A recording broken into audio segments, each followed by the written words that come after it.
लोग कहेला कि बेटी बोझ होला। केंगा भाई, कैसे बेटी बोझ होला? जिस जौना कोख से बेटा जामेला वही कोख से बेटी जामेला। कोख में जब माई बाप के रहेला तो ना पता चलेला कि बेटी बा कि बेटा बा। बेटी के जहाँ भी बेटी, एक बात जान ली, बेटी अपना हक के भगवान के पास से लेके आवेला। माई बाप के देला से कुछ ना होला। माई बाप कितना हो दिहन ना, बेटी के भाग्य में अगर दुख लिखल होई तो दुख होई, कितना हो दे दिहन। तो अगर बेटी के भाग्य में सुख लिखल होई तो माई बाप के देला से कुछ ना होई, ओकरा राजगद्दी जरूर मिल जाई। ठीक बा? तो बेटी बोझ ना होला, एक गलत सोच बा। बेटी बोझ ना होला। माई बाप के जीते जी खून तो बेटा पिएला और बेटी बोझ होला, बदनाम बेटी होला। अगर माई बाप के सेवा करे के हक अगर बेटी के रहित न तो कोई भी माई बाप अनाथ आश्रम में ना जात। केहू के माई बाप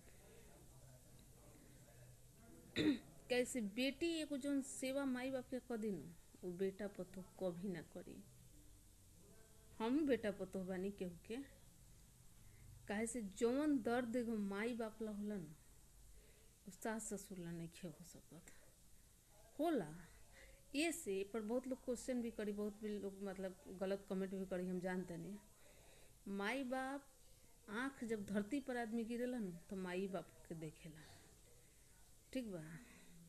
आ सास ससुर कब मिलेला? जब पूरी तरह आदमी मेच्योर हो जाला, समझदार हो जाला, समझे लागेला कि ना ये हमार केहू ना हो, एकरा के जबरदस्ती अपनावे के बा। चाहे अच्छा होके आ चाहे बुरा होके, ओकरा के आपन बनावे के बा। तो फिर ऊ वाला फीलिंग थोड़े आई माई बाप वाला, ना आई, कभी ना आई। माई बाप के साथ में जो फीलिंग आई वो कभी सास ससुर के जोरे ना आई, चाहे कितना हो अच्छा सास ससुर होके। माँ का स्थान तो कोई ले ही नहीं सकता है। तो लोग कहला कि बेटी बोझ होला, ना, बेटी बोझ ना होला। बेटिए औसन संस्कार दियाल बा, औसन दियाला। माई बाप अगर ढंग के संस्कार देले बा न तो माइयो बाप के क दी आ सासो ससुर के क दी, लेकिन बेटा कभी नहीं के कर सकत।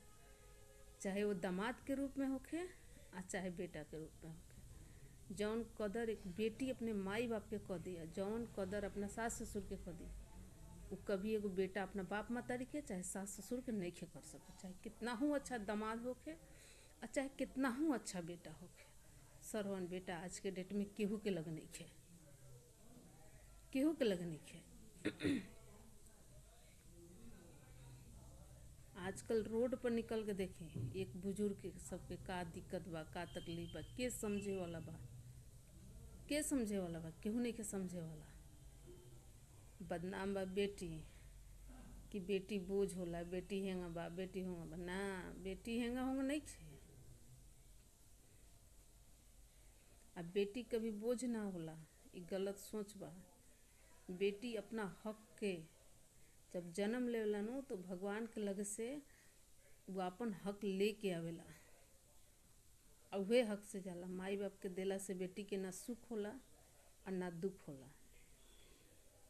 कतनो माई बाप दिए आ बेटी के अगर भाग्य में दुख लिखल हुई तो उनका दुख भोगे के बा। अगर सुख लिखल हुई तो राजगद्दी तो मिलबे करी। उ केहू के हाथ से नहीं खे, उ केहू के रोकला से नहीं खे रोकाए वाला।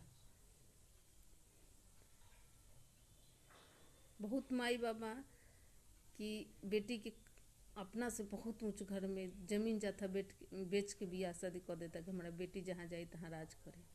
और दुख लिखल बा तो जरा दिया था, झुकार दिया था, निकाल दिया था, तलाक दे दिया था। कैसे लिखल बा, तारा दुख करे के बा। ऐसे माई बाप के दिला से बेटी कभी राज नहीं खे कैले आ ना करी, उ भाग ह। लेकिन बेटा जन्म लेला तहिया से लेके आ बाप मतारी जब तक जिंदा रहला तब तक ले बेटे ला मरेला। भले बेटा करो चाहे मत करो, वो बेटे ला मरी लो।